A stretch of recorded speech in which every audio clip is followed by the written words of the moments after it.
I'm trying to do this mod analysis exactly the way that you would do it, and I can't get it to balance out. And I'm 1 point higher. He said, we scanned the sheet in, and I'm like, boom, right there. You didn't do it the way I do it.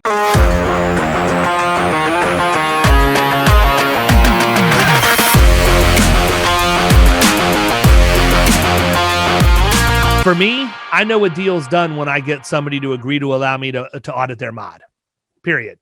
If I get the ability to look at your data and break that data down and then come back and present it to you in a way that you can understand and make sense, I know that I'm going to do that differently than any of my competition's going to do it.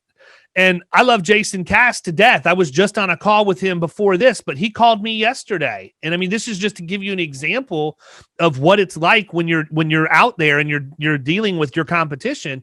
But he messaged me yesterday and he said, man, he goes, I'm trying to do this mod analysis exactly the way that you would do it, and I can't get it to balance out. And I'm 1 point higher. He said, we scanned the sheet in, and I'm like, boom, right there.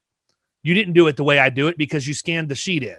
I never scanned the sheet in, right? And so guess what the issue was?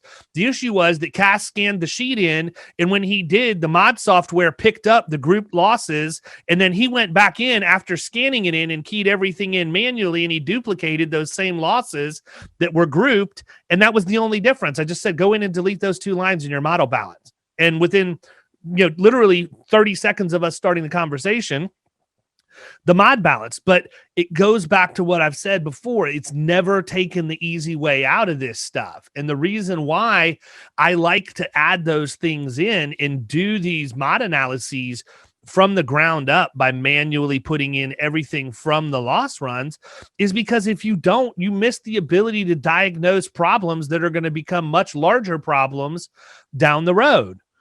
I talk about it all the time. If you have group losses and you see that 7 out of 10 of your group losses in a mod period are due to lacerations on the ring finger of someone's left hand, I've got a few questions I need to know about your operations. Tell me what workstation these people are at. Have you had somebody look at it ergonomically to make sure it's set up correctly? Are your people trained properly to run the equipment that they should be running? Are these people bypassing guards? Do you have a lockout tagout program in place?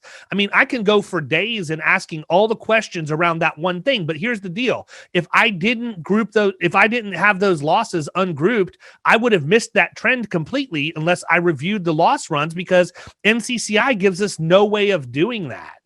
And so I want to find out what the issue is before somebody loses their ring finger on their left hand, as opposed to just having a cut, because it's showing me that this is happening on a repeated basis, and you can drive value that way.